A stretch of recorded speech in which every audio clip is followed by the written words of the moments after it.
Ora, muito bem, então já que começamos agora sim naquilo que realmente mais interessa, que é abordar os temas que preparamos para si para esta manhã e vamos começar falar sobre autoestima. Vamos começar por conhecer a minha primeira convidada, que tenho aqui comigo, a doutora Célia Francisco. Olá, bom dia Célia, bem-vinda Obrigada. de volta. Sim, é verdade. É verdade. Muito obrigado por nos honrar aqui outra vez com a sua presença.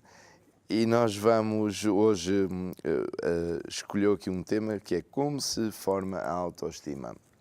Então, nós estamos a falar de formar, quer dizer que estamos a falar de uma idade ainda muito jovem, certo? Como é? Formação, sim. A origem, sim. Muitas pessoas perguntam-me como é que é a origem da personalidade, das características, e depois mais à frente vão formar a nossa autoestima. Há uma base genética que é controlável, é herdada, e as restantes características são o nosso ambiente no qual nós somos criados e recebemos influência, seja a família, seja de pessoas amigas mais próximas. A formação da autoestima vem desde criança e é a base.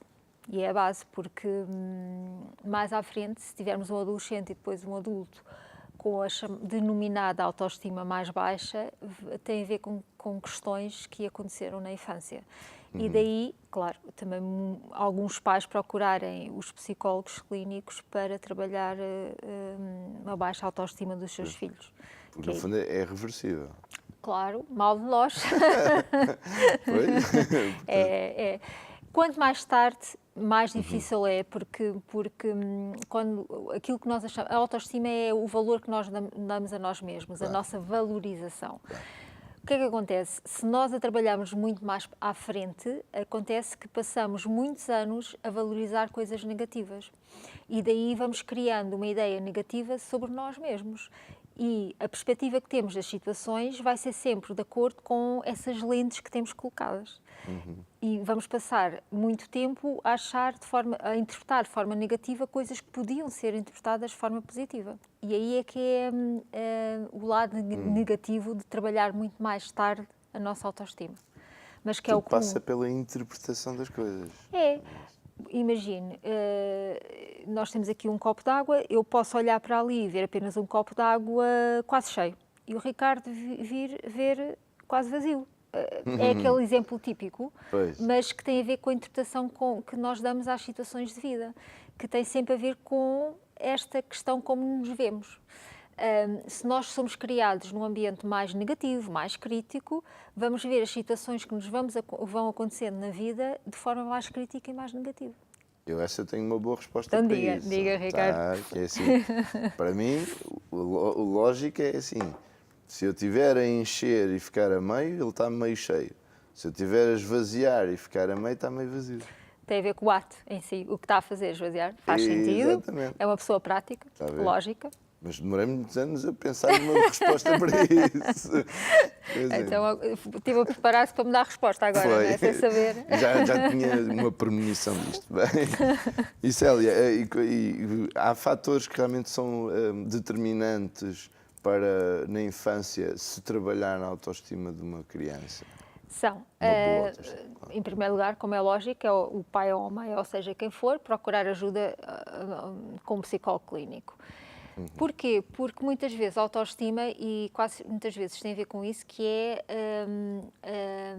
a criança ser isolada socialmente, ou a criança ter dificuldades na escola, a nível de notas, ou ser uma criança mais fragilizada. Quase sempre agora estou a pensar, esse é o fator principal, a criança ser mais frágil, ela chora facilmente, e aí é que os pais procuram ajuda, porque não percebem o que é que está a acontecer com o seu filho. E é feita toda a ligação, junto a criança, junto dos pais, porque com crianças tanto estamos em consulta sozinhos como acompanhados com os pais, ou o pai, e tentamos perceber qual é a visão que a criança tem do que lhe está a acontecer. E muitas vezes esta visão mais frágil, com o choro, a criança já está nessa altura, nessa idade, a ver-se como não tem a capacidade de lidar com as situações. Daí o choro, daí a dificuldade em gerir as emoções também. E claro, e é muito melhor estar a atuar nessa idade, porque mais à frente ela já irá crescer de forma mais forte, mais positiva e ser um adulto muito mais do ponto de vista equilibrado, digamos assim. Quando falou aí na solidão, quando é, por exemplo, quando se trata de um filho único, há aqui uma certa fragilidade no sentido de que ou ele é subestimado, não é? Ou então é uma criança que tende a isolar-se muito e não se aproximar, não ter muitos amigos. Há esses dois pratos da balança. Ou ele é super protegido e super mimado e tudo e mais alguma coisa, e ele pensa e cresce a pensar que é o melhor deste mundo e que nunca vai falhar na vida, não é? Ou então acaba por acontecer o oposto. Está a falar numa questão muito importante, que hoje em dia é muito comum porque muitos casais optam por diversas questões de ter só um filho. E é a questão também de tentarem evitar que a criança tenha problemas na vida, tirar as pedras do caminho, digamos assim, que não deve ser feito. Porquê? Porque estamos a ensinar àquela criança, para já, a não lidar com as dificuldades da vida, não é? E a criança, quando for crescendo, vai perceber que não tem essa capacidade de gerir as coisas e não tem uma capacidade de gerir a frustração, não é? O fato de ser filho único tem muito a ver com a personalidade base. Se for uma criança já naturalmente extrovertida e uma vez que depois está na creche, está na escola, consegue gerir essa falta de irmãos lá em casa. Se for uma criança já naturalmente com a personalidade mais introvertida, aí é mais complicado. E vamos depois também para a questão dos jogos de computador, não é? Que ainda vai tornar a criança um bocadinho mais introvertida. Mas isso é trabalhável, é claramente trabalhável até na escola, não é? Porque às vezes as crianças podem ser introvertidas, mas têm uma facilidade na escola de fazer amigos. Pode ser aqui um bocadinho dual, mas acontece. Pois. E a criança ser forte. O facto de ser introvertido não quer dizer que seja frágil. Sim. É mais calado, mais fechado no seu mundo. Mas claramente aqui é importante, apesar dos irmãos muitas vezes andarem às turras e andarem às lutas, mas é saudável. É saudável ter contato com outras crianças em casa, dividir os brinquedos, dividir a atenção. Mas também é uma escolha, eu penso que seja uma escolha dos pais por questões financeiras, não é? Cada vez mais. Sim, a maior parte será por questões financeiras, claro. Sim, ou por questões Mas neste processo os pais têm sempre um papel determinante, fundamental. A base da vida de uma criança são os pais. Tanto é que o medo que uma criança tem desde ter idade é perder os pais. Portanto, já aqui há um quadro que se chama ansiedade de separação, que tem a ver com isto, o medo que a criança tem de ser separada dos pais, porque são o elo de ligação desde cedo, de audição, de visualização. E como tal, o papel dos pais é fundamental. São eles que têm que dar a segurança à criança de que o mundo lá fora não é assim tão perigoso. Aquela criança que muitas vezes tem medo ou uma incapacidade de gerir as situações e, por sua vez, as emoções, tem a ver com isso, aquilo que disse há bocado, a proteção, mas também porque os próprios pais têm dificuldade em lidar com as situações de vida e passam esta imagem ou este sentimento sem se darem conta de que é difícil gerir os imprevistos. E a criança, a partir daí, é uma criança mais medrosa, com maior dificuldade de enfrentar as questões. É o modelo que os pais têm neles, os medos muitas vezes que os pais têm, a própria criança tem. Passa, claro. É uma modelagem, Claro. É por aprendizagem. Sem dúvida, eles absorvem tudo o que os pais são, o que os pais...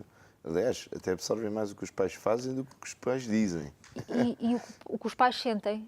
Muitas vezes os pais dizem erradamente que a criança não percebe. Claro que percebe as discussões deles, o mal-estar entre eles, claro que percebe. Há uma energia, há uma situação que os pais não falam, mas passa. E a criança desde cedo percebe isso e que sabe que há alguma coisa quando não está correta, quando algo não bate bem. A criança é muito inteligente. Já na barriga da mãe, o bebê sente emoções. Na barriga da mãe. Portanto, imagino quando sair, quando pode juntar todos os sentidos e verbalizar e ouvir. E aí é um mundo de experiências. Isso também, esse fator também de discussões e mal-estar e em casa, também não deve ser muito bom para construir a autoestima da criança. Não é? Sabe que hoje em dia a realidade é o divórcio. Bem, já foi mais, ainda bem. Agora parece que já inverteu um bocadinho a coisa, a tendência. Talvez, mas estas crianças hoje em dia têm 6, 7 anos com pais divorciados. Aliás, o normal é a criança ser de filha de pais divorciados. Eu considero, como psicóloga, que é melhor os pais separarem-se do que estar num ambiente tenso, em que a criança perde o chão. Porque quando ela percebe que os pais não se dão bem e que há ali qualquer coisa que quebrou a paz é a paz podre, não é? A criança, lá estava, tem a ver com aquilo que eu estava a dizer há bocado. A criança constantemente tem o receio que os pais se separem e ela deixe de os ver. Esta autoestima está a ser reforçada num ambiente mais frágil, em que a criança, em vez de estar centrada nela, está centrada na relação dos pais. Isso é um papel que a criança não pode ter. Pois. Nem pode ser um elemento unificador dos pais. Se os pais Pois. não se dão bem, devem divorciar-se, porque aí cada pai pode exercer a plenitude da sua paternidade e maternidade. Se eles estiverem enquanto casal e não se derem bem, estão focados no que não está bem na relação deles. E a criança absorve tudo isso. E a autoestima, claramente, nem vamos mais para a autoestima negativa, vamos características negativas, vamos um ambiente que não o protege, ele não se sente protegido. E isso é fundamental para uma criança. O dever dos pais é, acima de tudo, amar e proteger uma criança. E aí não está, reforçado. Pois, hoje em dia, muita gente, em vez de se casar, junta-se, parece que já estão à espera. Se isto correr para o torto, cada um para o seu lado, diz que temos que gastar dinheiro, não é? É um bocado assim. Isso também acho que não é um bom princípio, mas pronto, isso é uma opinião minha. É uma escolha, Ricardo. É uma escolha. Olha, e Célia, você aqui nas notas que enviou, há aqui uma diferença entre autoestima e autoconceito. É verdade. Qual é a diferença entre estas duas? Muitas vezes elas são misturadas e a pessoa muitas vezes pergunta, mas qual é a diferença entre uma coisa e outra? Então, o autoconceito é aquilo que eu acho sobre mim, as minhas características, negativas ou positivas. Físicas e psicológicas. Já aí vamos.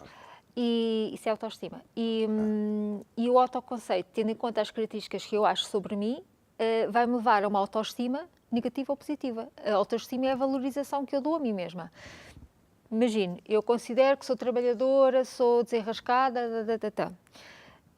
se eu achar que tenho aqui muitas características positivas, automaticamente a minha autoestima é positiva, porque me valorizo por aquelas características. Certo. É fácil perceber isto. Sim. Agora, dentro da autoestima, há muitos autores, há muita opinião aqui e teoria diversa, mas eu, pessoalmente, como trabalho na área de gestão de peso, eu divido a autoestima em duas áreas, física e psicológica. Porquê? Porque pode haver uma diferença entre uma pessoa sentir que gosta dela mesma, por exemplo, a nível de características psicológicas, e achar que fisicamente nada bate certo e não gostar. Daí eu distinguir as duas áreas, porque ambas podem não estar de mãos dadas e a pessoa achar que tem uma boa autoestima numa área e noutra não ter. Ou vice-versa. Eu achar que uma pessoa extremamente bonita, que valoriza, ou que trabalha numa área que a beleza é fundamental, portanto, a nível físico, achar que é muito bonita, mas depois a nível cognitivo e de personalidade, não se valorizar como pessoa. Isto é típico, por exemplo, na área da moda, vê-se perfeitamente, não é? Em que o físico, e mesmo assim, eu acho que até a autoestima física na área da moda é um bocadinho mais negativa, mas dando esse exemplo, na área da moda a questão física estar muito premente, muito inicial e ser reforçado, e depois com uma baixa autoestima a nível cognitivo, a nível emocional, não é? Principalmente quando foi aquela altura onde a anorexia que parecia que era a moda.